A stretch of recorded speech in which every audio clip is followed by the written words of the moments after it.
Hi, well we are back and we are still here at the Ocean Fest, WOWSA Ocean Fest 2019 at the Seaside Lagoon.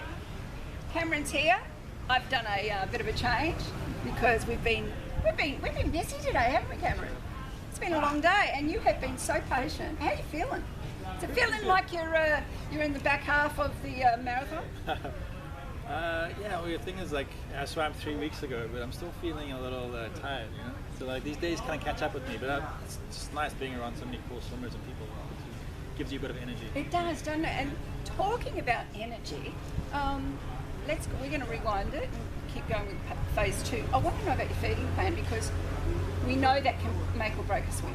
You know, there's all those 1%ers, whether it's crew, you know, your pilots and all of that, but food is essential. Is there anything that you take that's special for you, that works for you, that other people go, no, there's no way I could take it? Not really. I think my feeding plan is very standard, but it's very varied too. So I have like numerous backups, and obviously I like that. Lots of options. Yeah. My menu, which I give to my crew before, you know, which is like 80 hours long for this one. It's very varied, and it goes from anything from like almond butters to chocolates to bananas to yogurts. And obviously I've learned from experience what I like at different stages of the swim, which is so important because after 30 hours your mouth is obviously so sore from the salt that you can't eat chocolate anymore. So that's did you hear that, folks? Then I'm doing how many hours was it? 30. Okay, if you're out there and you're a chocoholic at 30 hours, so what do you got to shift to? Yeah, it's just too painful. So then you start doing things that are easy to consume, like gels and yogurts and smoothies, smoothies, protein. yeah, a lot of smoothies. And obviously liquids are probably the most important. Yeah. So now, as we were talking about before, you've done 7 24-hour swims, 3 in the 7 days before your marathon swim. This amazing swim from Barbados to St. Lucia. Yeah, St. Lucia. Oh, I said it right this time. So, what did you practice in those 24-hour swims that kind of, because was it, when you did your 24-hour swims, was it in a pool or was it in open water? Open water. Okay, that's really important to know that you were assimilating as much as you could. So what were the food types in that 24-hour? Give us an idea. You feed every 30 minutes? Actually, it was very different actually because I'm so lucky in Barbados that like I know a lot of the guys that own hotels, and I asked a friend of mine. Got a few. No. Got a really good friend of mine, Gordon Seal, who owns a number of hotels there, and he owns one in particular, Sugar Bay, that is an all-inclusive hotel, and it's right next to the place I love to train. So I asked Gordon if I could stay there for a week. Wow. And so it was all-inclusive, and my girlfriend was there. So during my 24-hour swims, she was coming out and feeding me these like massive plates of food. So I was eating steak, macaroni, cheese, like, you know, vegetables, fruit, desserts during my 24-hour swim. But you know, you look at the history of marathon swimming. Now the Egyptians used to have, I'm not kidding, folks, they used to have steak and eggs. They used to stop and have a steak and eggs swimming down the whatever the name of the river is in Egypt that I just can't. Oh, Suez Canal. What a silly shit. So yeah, I mean, like, so how did it feel having all of that in your 24-hour swim? Oh, great. I think like when you're doing those long swims, especially me, like I digest very well. I think everything I eat I consume very, very well and digest very well. So I think I can pretty much eat anything. And it never affects me too badly. So you've never suffered? Have you ever suffered from seasickness? Have you suffered from jellyfish sticks? Had a reaction? The box ones, because they affect the heart. And you telling us that you'd brought up in Australia. Yeah. So I mean, I'm used to the jellies in Australia. I've never got stung too badly before this. I was in Barbados this time last year, and the Alatina alata species of box jellyfish, they come to shore about 8 to 10 days after the full moon, and I didn't actually realize that on a 24-hour training swim. And I was stung by 4 box jellies in the space of 5 minutes. Luckily I had a kayaker with me, but it was 1 in the morning. And there was a period of time where I didn't think I was going to make it out. I think I was gone. Because I couldn't breathe and my back was spasming. And it's such a bad combination because you can't actually stretch your back to breathe. No.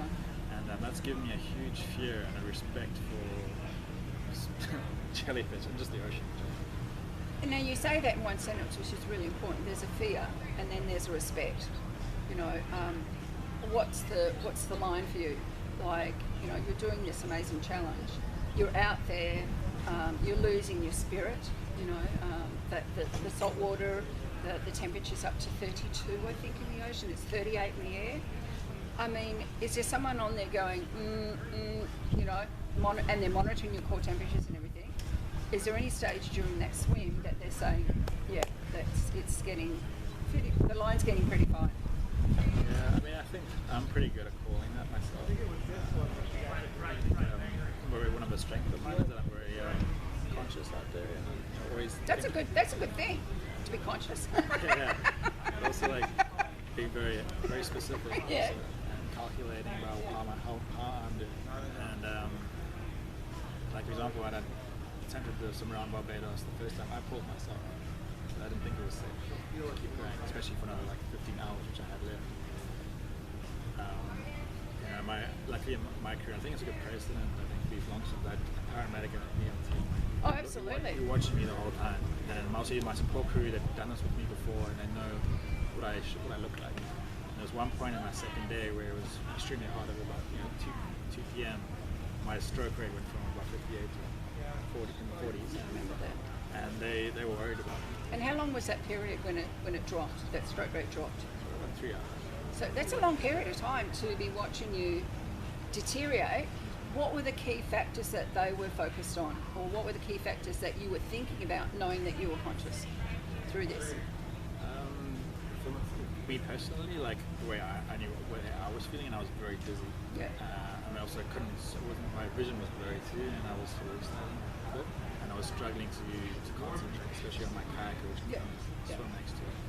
From the crew's perspective, I think it was stroke rate and also speech when I was at the boat, and just general communication. You're speaking in tongues, were you, or something? Because literally your tongue would be swollen. Yeah. So I mean, I'm already speaking like I can't really speak. But as soon as they saw that I wasn't normal, they knew straight away, and they were putting more ice in my drinks and helping me. Yeah, you were saying that. Can you describe that again? How? Because this is something that, unless you've got a really good team with you, and it's not so much about being a good team, it's about common sense, but also these are things that you don't do every day in open water swimming. So how do you prepare for things like that? You know, is it about getting the paramedic and knowing that they know you, or is it about them knowing the signs of XYZ? Yeah, it's a bit of both. So I mean, somebody intellectually really on top of things throughout the swim, which is very hard because it's increasingly deprived too. For example, when this happened, there was one person who actually noticed me. She'd just gone for a sleep, 2 hours sleep. I think it was only sleep the whole swim. And then she came out and she noticed straight away that I was swimming differently. Yeah. My speech was different. And she's like, Cam's overheating. And from then on, the whole crew was like, oh my God, he's overheating. And then they started, and this is probably about 30 minutes after I started feeling. I don't want to tell the crew that I'm dizzy. I know. You know how that feels. Yeah, you don't want to tell the crew that you're struggling because that makes you feel negative and them negative. Yeah. And so it's always better for them to see it and then to react. And also too, it's like, when you're cold or anything in life, you don't want to tell people something because you know what you're capable of, but you want to let them know how you're feeling, but you don't want them to overreact or get too caught up in the emotion. You want to be objective. And being objective is difficult in those situations. I was actually thinking, how am I going to tell them that I'm feeling dizzy at the time? I was like, what hour mark are we talking about here? This was about 20 hours. Okay, and what mark in that 3 hours of that block where it was touch and go? In that 3 hours? Probably, so 2:30. So about 30 hours and a half. 30 hours, 30 minutes. So was it you that knew in that 3 hours when they changed, when that paramedic came out and said, look, It was actually my crew. One of your crew, sorry, beg your pardon. Sorry, crew member. When the crew member came out and they did that, how long was it until you actually noticed that you were on the up? They actually noticed at the same time. It was about 4:30. As soon as the sun started sinking a little bit, and it was less vicious. That's when I felt much better. But also been having ice like, in my drinks, and I was putting ice everywhere I could. Grab yourself some dinner. For like the last 3 hours. That. And where was your mind? Like in an ice bath? What were you visualising? An ice bath? Like were you trying to cool yourself down with your mind thoughts? I was just trying to get to the next feed, the next feed, the next feed. You know, you need short. So that's when, yeah, you went to the next, just the, as they say, you know, the best way to eat an elephant is one bite at a time. So you were just eating the next chunk at that point. So mentally you were coming out of that okay? Yeah. And, it was nice. It also obviously wouldn't get through as the crew of motivation. Yeah, but yeah. Oh, yeah. That was really nice because they were every time I went back to work, they were like, "Come on, we can get through this," and that was really cool because like most of all of my crew, like family. Yeah. So they were then motivating me, and they know what I'm capable of. So we're talking about second night here. How's the second night after you knew what the first night was like? Well, the first night I got stung pretty badly by Portuguese war, so that was, that's all. Just a Portuguese man. that sucked. Yeah, I know it sucks big time, and as you know, going across Key West from Cuba to Key West, I went to the WOWSA conference it was in Long Beach a couple of years ago, and I remember someone got up and said the problem is not sharks, it's jellyfish. The box and the Yeah. Portuguese, and those are things like a lot of people don't understand everything that's done. And these people are trying to create a dialogue that's thing is super bad.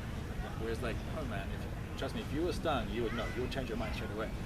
I've been stung by 4 box jellyfish in the space of a few minutes, and I almost died. And it's a matter of safety. And they can be life-threatening. Oh, absolutely. So what kept you going when that Portuguese man of war got you? I've been stung by Portuguese before. Yeah. I knew that it takes 3 hours to get the toxins out, and so I knew if I kept going for 3 hours, it would be out. And that's why I wanted to put the suit on, because I knew if I was stung again. So you got the suit on? Yeah, like 3 hours. Yeah. Just for less than 3 hours, and so I knew if I can get through the next 3 hours, which is going to be until sunrise, then the toxin will be out. But if I get stung again the next 3 hours, that's when it starts. Yeah, because that toxin's in your blood, it's in your system. You're trying to swim through it while it's having its effect, which. Stung again. Yeah. Then Yeah. And so take us through. The sun comes up. So whenever you see the sun, it's amazing. It feels like you've stepped on it. Whereas just before the sunrise, it's the most depressed you've ever been. And it's really hard, and suddenly you see the first ray of light, and it's the happiest you've ever been. It's just such an extreme change. Like that new day feeling? Yeah. Is it like, you've been out there, swimming for 48 hours, and it's a new day, brand new day, Is it really like that feeling? So it's a family, just see one ray of light, like one photon coming over the horizon, and you're like, bang. And the whole, like everybody, can you smell the coffee on the boat, and everybody's having eggs, and everyone's happy again. we're back. And then the second night's obviously even worse, because now you haven't slept for 48 hours. And it's very extreme. Those last few hours of the night just go by so slowly. As soon as you see the first ray of light, back up top. Yeah, and I can see that you're right in that moment right now. I don't know if anybody's feeling this, but I'm sitting this close, but I'm feeling it. Like you can see the whole physiological change as he's talking about the sun coming out. I can feel the energy changing in you, and it's only 3 weeks ago. Yeah, it's like you're right there, right now. So how many k's to go, and once that sun comes up on that after the second night swimming? The sun came up. I think I had probably 12 hours to go. Yep. As soon as the sun came up, I knew I had 12 hours to go. It's an English channel. Yeah, exactly. Oh, we've only got a channel to go. Started. Should get set up. Hey,